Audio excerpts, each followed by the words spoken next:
Hello, my loves. Welcome to another episode of the Melanin Mayhem podcast, hosted by your favorite country girl, Renee Davis. If this, by chance, is your first time tiptoeing through the tulips of mayhem, let me break it down for you. You see, Melanin Mayhem brings you the stories of some of the most heinous, diabolical, and downright audacious crimes committed by some melanated baddies of the Wakandian tribes. You know, black folks. And in most cases, these crimes and the criminals that committed them were overlooked, underreported, or outright ignored by the mainstream media. So that's why I do what I do. Because, honey, there is a pervasive myth that there are certain types of crimes that black folks just don't commit. And, baby, this myth is getting us fucked up because we have been doing all kinds of shenanigans and we are still doing all kinds of shenanigans. And if we don't wise up, we're going to fuck around and find out for sure. Now, as you can see, I talk that talk, of the cussing variety. And if you have tender ears, it might take you a little while to get used to me, but I promise you, baby, I am so worth it. Just ask my crew, the fabulous New Orleans Nation, what it do, and happy holiday season to you. That rhymed. Yeah, cousins, time is getting short on 2025, honey. We are in the home stretch because this motherfucker is about to be out of here. Can y'all believe it? Are you ready? Well, guess what? If you ain't ready, you better get ready because, baby, we about to be telling lies about how we going to the gym and getting this thing summer ready. Y'all know, them resolutions that we make every January. Honey, let me tell you, I don't care no more. You gonna get these thick thighs all summer 26. But on the real, y'all, I am so ready for 2026 because the stuff I've been telling y'all that I've been in the kitchen cooking up is almost ready for me to serve it up, honey. And y'all know I'm a Virgo and we are perfectionists. So y'all gonna have to just bear with me while I keep on teasing y'all about what I got coming out the kitchen. But you just know this, when I pop out with it, it's gonna be something good. Well, before we get into what we came here to do, we do have a few church announcements. Maybe you saw the post on social media, but if you didn't see it, it's okay, honey. The BTCC, that's the Black True Crime Collective. We are putting on a criminalistic Christmas online live show. Yes, let me say that again. It is online. That means you can enjoy it from the comfort of your own home or wherever you are, kicking it with your favorite country girls and my homies of the BTCC. You know them, Melanin Mysteries with Tiffany and Willie, and Not My Brother's Keeper with King Arthur. Baby, we had such a time in Atlanta last month, and so many of you expressed a desire to attend, but shit happens. There's always next time. And with all the things that we've got going on right now, the government is shut down and services is shutting down. Man, ain't nobody got time to be dealing with Hunger Games at the airport. So you know what? We are going to do this thing virtually. And baby, we are going to be litty. Woo, yes, honey. We're going to be playing games, and there's even an ugly sweater contest as well. So go on ahead and head over to eventbrite.com and get your tickets today. Another thing I do want to bring up, let me tell you, I'm a one-man band over here, and so everything falls on me between working and podcasting and researching and my motherly duties and my old lady duties. It's a whole lot of stuff on me, and I have been working on this new merchandise. I'm just about ready to put it up on the website. I'm looking at hoodies and beanies. I got a blanket and other cold weather goodies that'll be going up on the site. Let me tell you, my intention is to have it up within the next 2 weeks. That's really my intention. Me and Canva, we are in the lab creating, but there's only so many hours in the day. Even with daylight savings time, I do appreciate this hour that I've gotten back, but I swear for every hour I get, I got 2 hours worth of work. But that's okay. Just know that it's coming. Hoodies, beanies, blankets, scarves, things like that, right? When they do hit the website, I want you to let me know what you think. But as far as church announcements, that's all I got for today. So govern yourselves accordingly. Now, today, your favorite country girl is taking you down to the Sunshine State. And we already know that they're a little extra in Florida. And today's story is show enough extra. Baby, we gonna show you that them YNs, they been here for a minute too, just like the melanators have been out here doing the shenanigans. YNs ain't just popped up on the scene, honey. Oh, no. Let me tell you, in the late 80s, ooh, honey, it was going down in Orlando. But this ain't no Mickey Mouse story, baby. This one is dark and steamy, just like Florida humidity is thick with it. We are going to Orlando. The year is 1986, and tourists, of course, are swarming the city. I mean, in the 80s, Disney was the shit. You know, if you was taking a family trip to Disney, baby, you was doing it big, baby. And Orlando stays popping regardless. I mean, it's a tourist hotspot. And at this particular time, Florida was selling paradise by the pound, honey. But beneath the palm trees and the theme parks, a young nigga was out here wilding the fuck out and turning the happiest place on earth into his personal hunting ground. Baby, him and two of his buddies raped and robbed their way up and down the strip, honey. So many victims that we know about, and how many more we don't know about. I got the tea and I am ready to spill it all, honey. So we're going to go on ahead and drag this young nigga to the front of the congregation. This week's Melanin Mayhem maker is Mr. Isaac Green.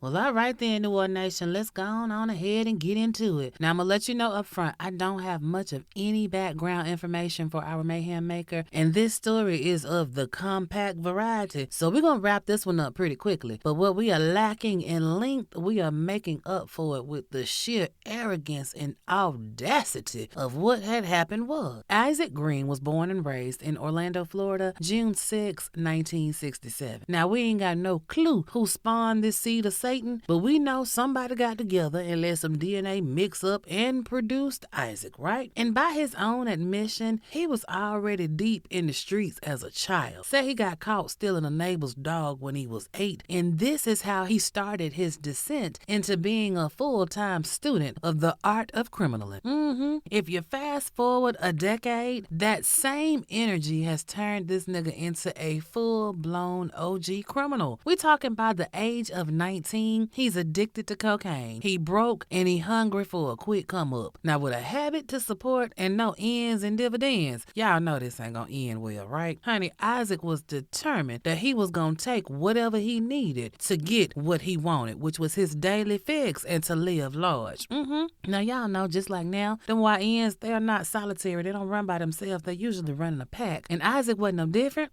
He had 2 or 3 road dogs that he did his dirt with. In particular, his main apple scrapples was Ernest Garrett and Lupe Hernandez. And together, baby, them niggas wasn't nothing nice. And what I'm about to run down for you is how these YNs ran a crime spree, robbing and raping tourists in Mickey Land. Now, this was random violence against unsuspecting people, thinking that they just on vacation and they can let their hair down and they guard down. And baby, they was wrong as fuck, because Isaac was picking their asses off like fish in a barrel. Oh, he didn't go after no locals. The people who lived in Orlando, they were safe. It was the visitors who caught hell, right? Isaac was out here criminaling with intentions, baby. This man was diabolical. He would sit out by the hotel pool and interact with these people and just wait for his opportunity to rob their ass blind, and sometimes even more than that. So from March to April of 1986, this is what the police say happened, right?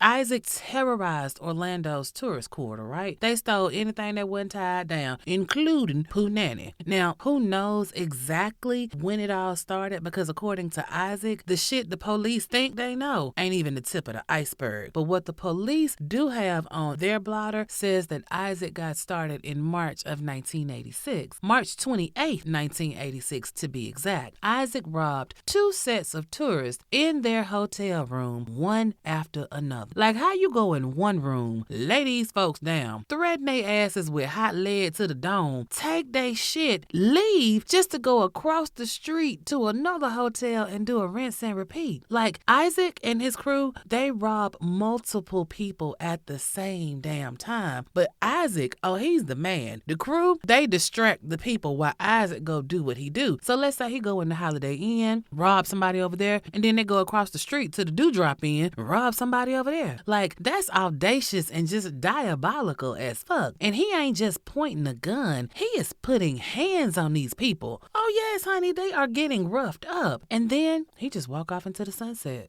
Ain't that about a bitch? Now these people out their money, their jewelry is gone, and they still got a few more days on their vacation. Like, what you supposed to do then? I mean, do you just pack it up and go home? And in my mind, first thing I thought was, back in the 80s, were the airlines still charging passengers to make changes to their flights? I mean, you got to go home at some point, but if all your money gone, what you gonna be able to do is pretty damn limited. After you get robbed, the vacation is officially over at that point. But I'm telling you, this nigga Isaac, he got a habit to support, and he likes instilling fear into others. And he ain't got no time to waste. Baby, a couple of days later, on April 2nd, 1986, oh, he is back at it again. And this time, oh, baby, this nigga takes the cake with the audaciousness of what he about to do. So let me break it down for you. The Jamestown Community College of New York City, they had a women's softball team, right? And because they were good at doing what they do with them balls and them bats, they just so happened to be in Orlando for a softball tournament. We're talking about 15 to 19 college students, women, all down here ready to do their thing, right? Well, 4 in particular, we're talking 4 19-year-old women were staying in a room, right? In a hotel on the Strip on West Colonial Drive. Now, this hotel that they're staying in, it's like 2 miles from Disney. So, you know, I'm sure when they were booking it, they were thinking, this is a good area. We'll be safe here. Oh, honey, they were so wrong. Oh, honey, these ladies, these 4 women were robbed at gunpoint. Took all their shit. Now, you got to think, college students, they ain't got much. The school has paid for their trip down here. Like, they got a little spending change from mom and them, but they ain't rolling in no dough. So, to add insult to injury, since they ain't really got nothing to come off of for Isaac, baby, please tell me why. To add insult to injury, Isaac and the crew, they raped 3 of those 4 women. Like, ain't that about a bitch? And again, y'all know my mind go to crazy places. But I'm like, if you were woman number 4 that escaped the rape, do you have like survivor's remorse because your girls got bust down and you didn't? I don't know. But all I do know is that this shit was crazy, because even though this rape and robbery happened pretty early on in the robbing and raping spree, they would be the last crime to be prosecuted. I mean, these girls had barely been in town for like 2 weeks before their dream trip turned into a whole ass nightmare. But it's not over, because Isaac is nowhere near being finished. So let's just move on. 2 days later, on April 4th, 1986, Isaac and his boy Ernest, oh, they back on some bullshit, right? This time, the victims are a duo, a couple from Ohio. The husband, he's a doctor. Hey, doctor. Him and his wife, they came down to Orlando for a little rest and relaxation. You know, they were in their late 50s, according to the stories. And I'm sorry, y'all know, in the 80s, the Salt Gang looked a whole hell of a lot older. You know what I'm saying? So we talking about some people that really probably looked like senior citizens. You know what I'm saying? But baby, the way Isaac did this couple, oh, it was so damn wrong. Baby, Isaac gonna pull out the blicky. He draws down on the doctor, steals his shit, all his jewelry, takes his wallet. And if that wasn't enough, like bad enough, you'd have made this man a punk in front of his wife. Baby, please tell me why Isaac made him watch while him and Ernest took turns on his wife. Ooh, Ooh, that's a punk ass motherfucker raping an elder bun. Y'all making Petunia taking big black dick if y'all don't go somewhere. Now, I know Dr. Husband, he probably stroked out himself watching them stroking her ass down, because, I mean, they basically running a train on his wifey. You know they can't take that kind of foolishness. What in the fuck is going on with y'all? If that ain't some fuckery right there, I will pay you for it. I mean, go ahead, Rob. Take all I got. But don't take my cootie cat. I mean, please, this man's wife's vagina should not have been on the menu. Please and thank you. I know. Them people, when they left Florida, they wasn't ever the same again. Literally and figuratively. I'm just saying. Now, there isn't much of a cooling off period for Isaac. I mean, it's basically one of those too many tourists, too little time type of situations. So again, what we can prove is that 3 days later, on the 7th of April, Isaac was back strong-arming the elderly. In the 80s, apparently this was a thing to sit in your hotel room with the door open, like wide open. I mean, I can't imagine it, but it's true. I mean, I've read several different accounts, right? People were very trusting back then. And this particular elderly couple, and I don't know what elderly means. I mean, hell, that could be anywhere from 60 to 90. But anyway, it doesn't matter. They were senior citizens and they were in their room watching TV, minding the business that paid them with the door open. And Isaac, he just walks right on in. And I'm sure Mr. Elderly Man was like, young man, can I help you? And Isaac was like, yes, you can. Come up off all your shit, Grandpa. Break yourself, fool. Man, these old folks don't know what to do. And they old, so you know they moving kind of slow. That was until Isaac threatened to cut off his wife's finger if she didn't get that goddamn ring off. Baby. Needless to say, sister girl got that goddamn wedding ring off that finger, but I'm saying, Isaac, that is ruthless. Like, this old bird, come on now. Come on, man. He took her stuff, but fortunately, he did not take her to Pound Town. So, I mean, maybe Isaac did indeed have an age limit that he adhered to, or maybe he was just booked and busy and didn't have time for no extracurriculars that day. But either way, this woman was robbed, but she was not raped. I guess we can thank Black Jesus for small favors, huh? But you gotta understand, y'all, these robberies and these raperies, this shit is happening in the daytime. I'm talking broad daylight shit. Like, you ain't waiting under a cover of darkness. You just out here getting it. That's how brazen he was. Like, high off cocaine. And y'all know Rick James told us that cocaine is a hell of a drug. If you couple that with young nigga arrogance and him just being absolutely convinced that he is just untouchable and invincible, that's a hell of a combination there, baby. Because in his mind, he can rape and rob at will because the police, they ain't doing shit. Like, he is knocking down these hotels. And we know of a handful of crimes, but this nigga is doing this shit as a full-time ass job. This motherfucker is clocking in every day, doing overtime. And the police, I'm just gonna say, they couldn't keep up with Isaac and his crew. I'll just say it like that. The very next day, after he has robbed this old couple, right? He is the robbing robber that's robbing all the peoples, and he is back on duty. Like, it's a real, for real, rinse and repeat. Because on April 8th, 1986, Isaac walks into another tourist hotel room. But this time, the tourist was at the pool. His homeboy, Ernest, he outside breakdancing, right? That was the lick. That's how they distract people, right? That's to keep them at the pool while Isaac go in and rob the room. Because in a lot of cases, it was just a robbery. There was no aggravated assault. They didn't have to draw down on nobody. They just walked into an empty room. Isaac said he would get a room key from the security guard, from a hotel maid. Like, money talking, bullshit walk. You know, you slide somebody a couple of dollars and they'll slide you a key. He also said, you know, most of these hotels, they got one security guard. The security guard made one lap around one time during his shift, and then the rest of the time, that motherfucker is top flight sitting on his ass. So Isaac was going in and out of hotel rooms, just taking shit left, right, and sideways. But in the event he ran into some smoke,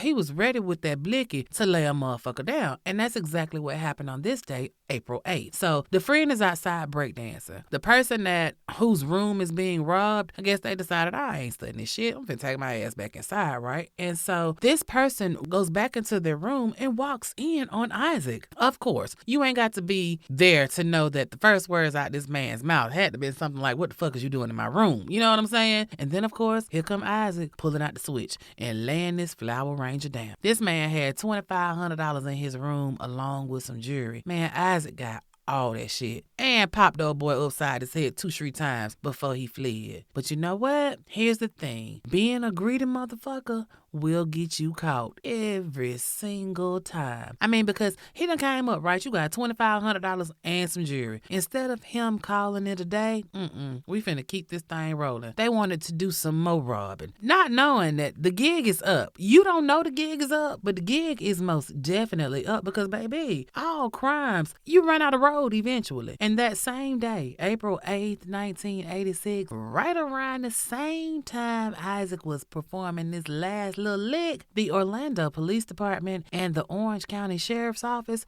they were setting up a sting. I mean, they might not have had a lot of, shall we say, they weren't out and about in force, you know what I'm saying? But they were setting up a sting because they knew the tourists were getting robbed. The shit was in the newspaper, right? It was a whole ass thing. So they had to do something, and they were doing something quietly, right, baby? Because they had been tracking the patterns. You know, they normally don't see the patterns, but understand when a whole bunch of white folks are getting raped and robbed, oh yeah, they see them patterns real quick. And they saw that there was robberies and sexual assaults all on the same stretch of hotels and motels on International Drive. So Isaac and his crew, they about to hit the motel where the trap is being set up. Oh, and when they do, police caught that ass in the middle of them trying to rob who they thought was tourists. So Isaac and his crew, they thinking they rolling up on another mark. Oh no. These are police posing as tourists. And baby, they yoked they little punk asses right on up. And when they go in they shit, they find all kinds of stolen items. I'm talking about everything that these boys done took. It's all in the car, as well as more weapons. And you would think that now that they've been caught, that Isaac has got these handcuffs on, right? You would think that he got some kind of shame. He would be,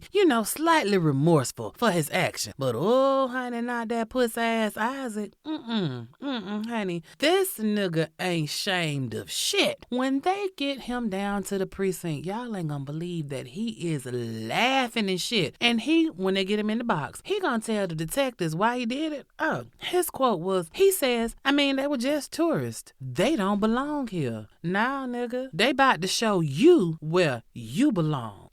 Honey. Let me tell you something. The wheels of justice, they was not playing with their ass. By November of 1986, we talking about, what is that? 7 short months later, in November of 1986, Isaac was facing his charges. 5 counts of robbery, 5 counts of aggravated assault, 5 counts of burglary, 1 count of sexual battery, and 3 counts of possessing a firearm in the commission of a felony. Now, baby, understand, they found Isaac guilty of all charges. Now, I want you to also understand that these charges that I just ran down for you, they don't include the rape and robbing of that softball team. Oh, no. But understand this, when you play stupid games, oh, baby, they will award you with a big old stupid ass prize. Honey, Judge Lawrence Kirkwood.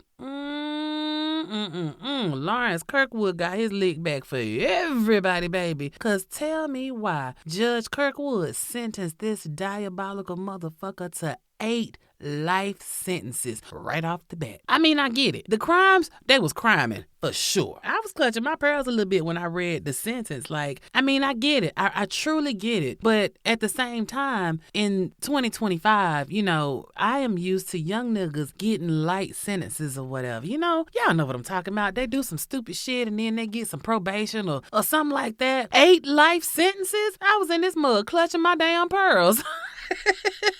I'm thinking, this gonna be like 15 to 20 years. Them niggas is probably back on the street right now. Oh, no, baby. Life. In Florida, they was not playing with his rusty, dusty ass. Then Judge Kirkwood, he put some stank on it.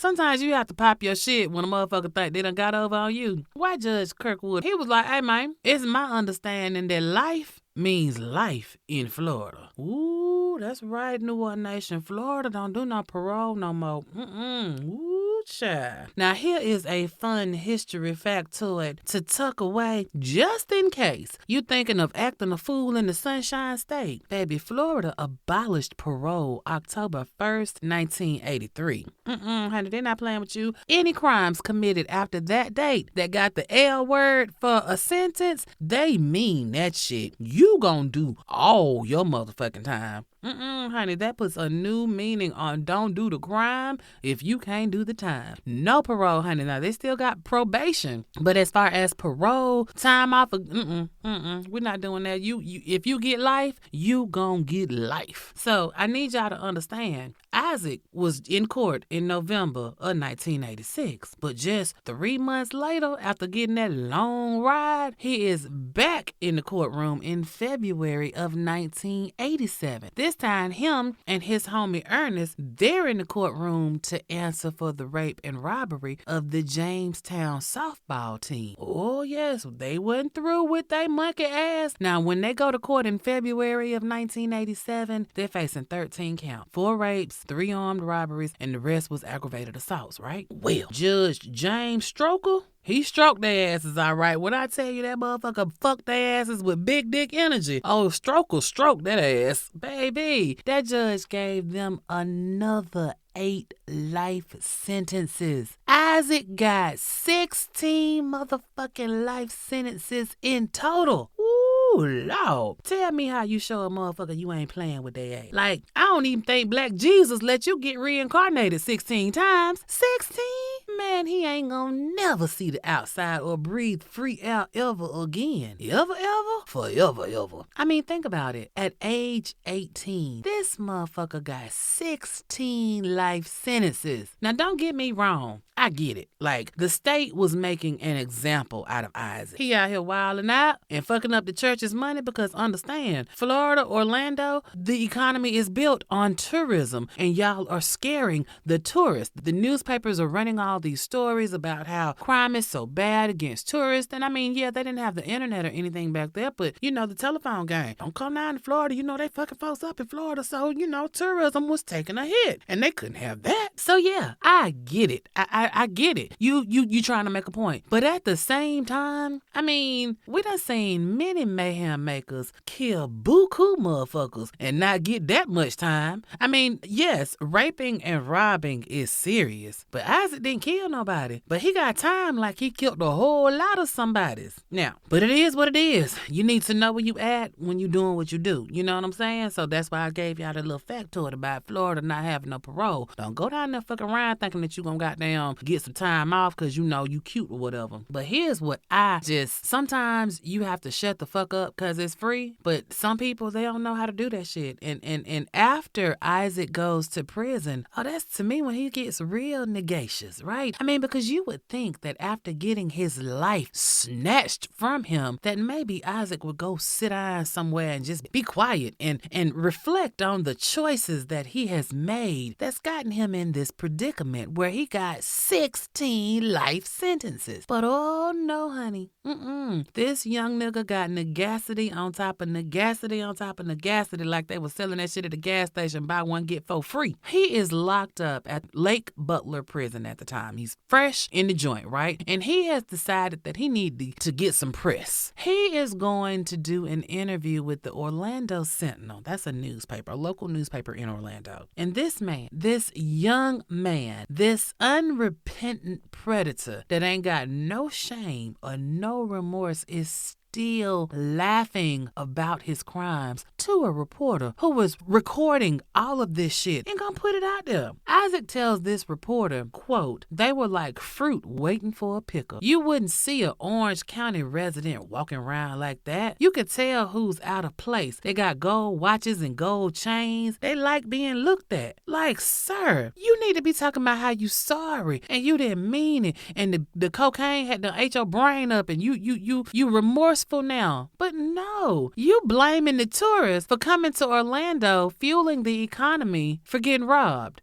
That's what you're doing? Like, you are making fun of your victims. He talking about how they dress. Because one of the victims that he robbed, he popped this man upside his head because he said he didn't like the shoes he had on. Like, sir, do better. Again, he telling all the business. How he get a room key from a security guard or a maid and how easy it was to break into these rooms. He talked about how he would be watching the hotel guest out by the pool and he would go out there and kick it with him because he's dressed like he a tourist too. Man, if you don't stop it, sir. Like, he legit, listen to this. He says, I talked to them after I did what I did. After you have robbed their room, you will go outside and sit by the pool and shoot the shit with them. Ooh, Lord, have mercy. Now, you know that's diabolical right there. I'm going to take your shit and then come down here and shoot the shit with you. Stop it, I say. I mean, just no remorse, no humanity, just a sociopath still out here trying to get your little 15 minutes. Sir, sit your ass down somewhere. And I mean, for me, one of the reasons why I wanted to do this story was because at 18, 19, this young man didn't have nothing to look forward to. There was no future that he was trying to protect. And that is truly terrifying because Isaac Green is not alone. This is not an anomaly. He is not the only young nigga out here that was out here wilding out. But I need you to understand that just like in 2025, like they doing all kind of shit, they been doing all kind of shit. And it wasn't like Isaac was doing it because he was full of rage or wanted to get revenge on the white folks. It was just recreational for him. It was something to do. He turned that shit into his job. And he clocked in and did overtime. Like, he enjoyed raping and robbing people who were just trying to get their vacation on. Now,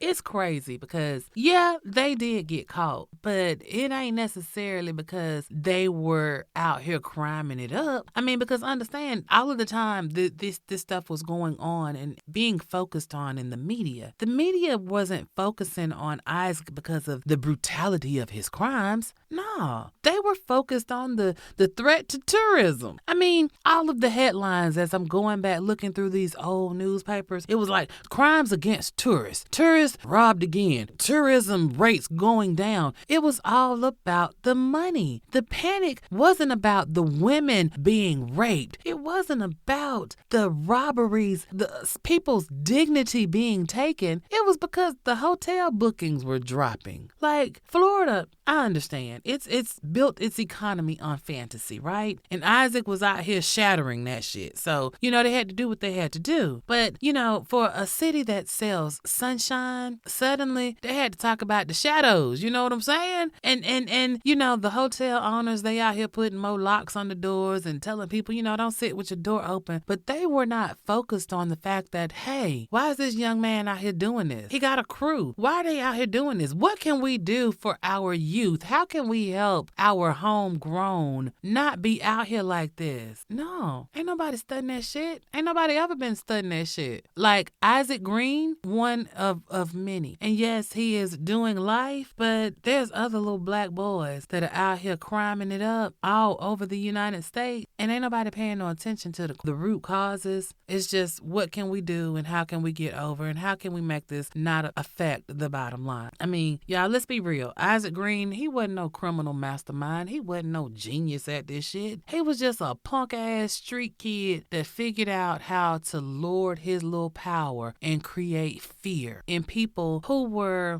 unassuming and had let their guard down. And you know, when you mix power with addiction, you get a God complex. I mean, that's what happened. Isaac liked control. He liked knowing that he could decide who he was going to get and who was going to get got. You know what I'm saying? And that's a tangible, powerful currency for a criminal. But that arrogance,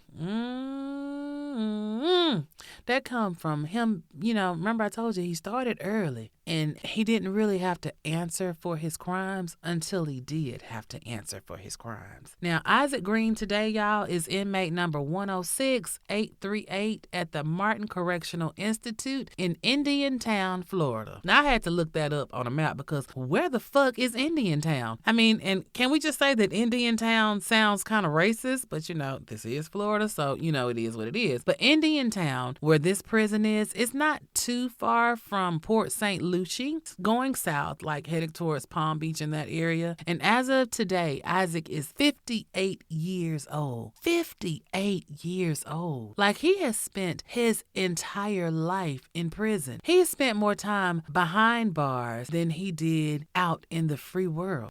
And that's a shame. The Orlando police is claiming Isaac turned Orlando into his own hunting ground. And for those weeks of chaos and calamity, he got 16 life sentences. And you know what? I wonder what he thinks about today as he sits in that prison seat. Arthritis kicking in. Nigga probably got gout from eating processed food all his life. Like, no chance at rehabilitation. No chance to live life, have a family, turn his life around. Because they made an example out that ass. But that just go to show you, if you're going to be out here doing shit, you never know when you will be the one that gets the example made out of them. I hate it. I really do hate it. Like, I do. On the one hand, I'm just thinking he wasn't but 19. Like, dumb. Absolutely dumb as fuck. But I don't know. What y'all think? I mean, I would really like to continue this conversation online. Y'all let me know what y'all think. Was there a chance that Isaac could have been rehabilitated? Like, he was so young. Is there a way that somebody could have gotten through to him? I mean, what is it? Pit bulls and prisoners? Scared straight? Like, is there anything that could have been done other than 16 life sentences? I don't know. I'm so interested to see what y'all got to say about this. Y'all know how to find me. I am Melanin Mayhem Podcast on Instagram, YouTube, and Facebook. And I am Melanin Mayhem PC on X. So go on ahead and holla at your girl. And if you have not heard or have not joined, there is a fabulous discussion group on Facebook, private. So you can come in there and talk your shit, because that's exactly what we be doing. We be talking cash shit in there sometimes, baby. It is called the Melanin Mayhem Podcast Discussion Group. Very easy to remember. Go on ahead and look me up over there, answer a couple of questions, and I'll let you right on in. Remember, membership has its privileges. I let the Facebook discussion group know about stuff that's coming down the pipeline before anybody else gets a chance. So come on and join us, why don't you? This week's New Orleans Nation shout out goes to Miss 3V, and I'm assuming that that's how you say that. Y'all know these names be getting me. It's MS3VY. So that's Miss 3V, Miss Ivy. I don't see Miss Ivy. Miss Ivy? Miss Ivy? I don't know. MS3VY, that's you. MS3VY left a review on Spotify, and the review said, "Hey Renee, I'm new here, but honey, I love you. I have already told my true crime loving family all about my new favorite podcast. I just wanted to come on here and say thank you for shining a light on our people and educating the world to who we can be. Also, the second episode where you mentioned Skid Row and didn't sing the song from Little Shop of Horrors. What about that? Laugh out loud. Miss 3VY, baby. Now, I seen Little Shop of Horrors many moons ago. All I can remember from that movie is Feed Me, Seymour. Other than that, I can't tell you now song, now nothing. Don't make me go in here and have to re-cue this up and go watch this doggone movie to see what you talk about on Skid Row. But anywho, thank you so much, Sugar, for taking the time to drop me a line. Thank you for spending part of your day with the country girl. Because, baby, understand, you could have been doing anything with anybody. But you made a little time for me and this little podcast that I got. And for that, I am truly appreciative, honey. Now, all right, y'all, I gotta go because I got to be up at 5 o'clock in the morning. Mondays are for recording. Tuesdays are for editing and posting, so to be ready for Wednesday morning. I have gone on ahead and I have sketched out the rest of the year, and I do have a little bit of a treat for you guys. Many of you have asked me to do a case on Samuel Little, and when I answer you back, and I've spoken about it on here, Samuel Little is prolific. Like, that is the OG of OGs. And to do it right, there is no way under God's green earth that I could get everything that he did in one episode, even if it was like the extended version. Like, we would be here forever and a day. So what I have decided to do, we're going to have 4 Melanin Mayhem cases for the month of November. I got some good ones picked out for you, including this one. And then for the month of December, we are going to dedicate that to Samuel Little, and I am going to break his shit down. So that's what we've got coming down the pipeline. We've got, for the rest of the year, we got another 4 Love Kills cases. Again, I've got everything sketched out, outlined. I know what I need to do. It's just getting the research in and all of that and making sure everything is jam up and jelly tight. But we ready, right? We ready to do this thing. So what I got to do now, my time is getting short. I got to get up here and go get me a shower so I can get my behind in the bed, because I am not a morning person and I have to be to work at the crack of dawn, honey. And traffic in Atlanta, even in the wee hours of the early morning, it still ain't nothing to play with. So I gotta go. But I will be back next week with another tale of serial shenanigans and mass murdery, honey. But until we link up again, y'all please be sure to stay safe and stay vigilant. And above all else, remember that if you stay ready, you ain't got to get ready. It's one love, New Orleans Nation, and your favorite country girl is out of here. Woo-wee, Nana, you did that.